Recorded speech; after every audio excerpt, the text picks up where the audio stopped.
Assalamualaikum warahmatullahi wabarakatuh.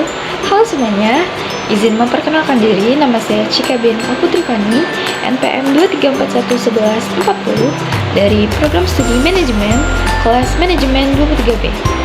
Jadi di video kali ini saya akan membuat video mata kuliah Komunikasi Bisnis. Berbicara tentang komunikasi bisnis adalah jantung dari setiap organisasi. Tanpa komunikasi yang efektif, bisnis akan kesulitan untuk berkembang dan mencapai tujuan mereka. Dalam materi ini, kita akan menjelaskan secara rinci apa itu komunikasi bisnis, mengapa penting, serta unsur-unsur yang mempengaruhinya. Jadi, simak baik-baik slide-slide berikut ini. Masuk ke pembahasan pertama, yaitu mengenai pengertian dari komunikasi bisnis. Komunikasi bisnis adalah proses pertukaran informasi, gagasan, dan pendapat antara individu atau kelompok di dalam organisasi atau antara organisasi dengan pihak eksternal, seperti pelanggan, pemasok, dan mitra bisnis. Tujuannya adalah untuk mencapai pemahaman bersama, mengkoordinasikan tindakan, dan mencapai tujuan bisnis. Selanjutnya, mengapa komunikasi bisnis itu penting? Yang pertama yaitu meningkatkan produktivitas. Komunikasi yang efektif memastikan bahwa informasi yang diperlukan untuk melakukan tugas-tugas bisnis tersampaikan dengan jelas dan tepat waktu. Yang kedua yaitu membangun hubungan. Komunikasi yang baik membangun hubungan yang kuat antara manajemen, karyawan, pelanggan, dan pihak lainnya yang penting untuk keberhasilan jangka panjang dari suatu bisnis. Yang ketiga yaitu inovasi. Komunikasi yang terbuka memfasilitasi pertukaran gagasan dan inovasi, memungkinkan perusahaan untuk berkembang dan bersaing di pasar yang berubah dengan cepat. Dan yang terakhir yaitu resolusi konflik. Komunikasi yang efektif membantu dalam menyelesaikan konflik dan masalah di tempat kerja, mencegah gangguan yang merugikan produktivitas. Unsur-unsur dari komunikasi bisnis. Yang pertama yaitu pengirim atau sender, orang atau kelompok yang mengirim pesan atau informasi. Yang kedua yaitu ada pesan atau message, yaitu informasi yang ingin disampaikan.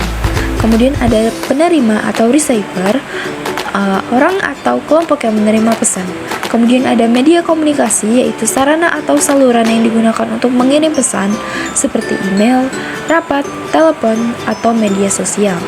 Kemudian ada feedback, yaitu respon atau tanggapan dari penerima terhadap pesan yang dikirim. Dan yang terakhir ada konteks, yaitu lingkungan atau situasi di mana komunikasi terjadi. Konteks ini bisa termasuk budaya organisasi, waktu, dan tempat. Jenis-jenis komunikasi bisnis. Yang pertama komunikasi internal, yaitu antara individu atau kelompok di dalam organisasi seperti antara manajemen dan karyawan. Kemudian ada komunikasi eksternal, yaitu antara organisasi dan pihak di luar organisasi seperti pelanggan, pemasok, dan media. Kemudian ada formal, yaitu komunikasi surat, laporan, atau pertemuan resmi. Kemudian yang terakhir ada tidak formal, yaitu komunikasi yang terjadi secara tidak resmi, seperti percakapan di luar kantor atau email antar rekan kerja. Dan yang terakhir ada teknik meningkatkan komunikasi bisnis. Yang pertama, klasifikasi tujuan. Pastikan pesan Anda jelas dan tujuan komunikasi telah dipahami oleh semua pihak. Kemudian, aktif mendengarkan. Berikan perhatian penuh pada pesan yang diterima dan berkaitan umpan balik yang memadai. Kemudian, hindari jargon yang tidak dimengerti dan pastikan pesan Anda mudah dipahami. Kemudian, berikan umpan balik yang konstruktif dan gunakan berbagai media komunikasi. Nah, setelah menyimak slide-slide dari apa itu komunikasi bisnis, jadi dapat disimpulkan bahwa komunikasi bisnis adalah inti dari keberhasilan setiap organisasi. Dengan memahami pentingnya komunikasi yang efektif dan menerapkan teknik yang tepat, perusahaan dapat meningkatkan produktivitas, membangun hubungan yang kuat, dan meraih keunggulan kompetitif di pasar. Sekian dari saya, mohon maaf bila ada kekurangan. Wassalamualaikum warahmatullahi wabarakatuh.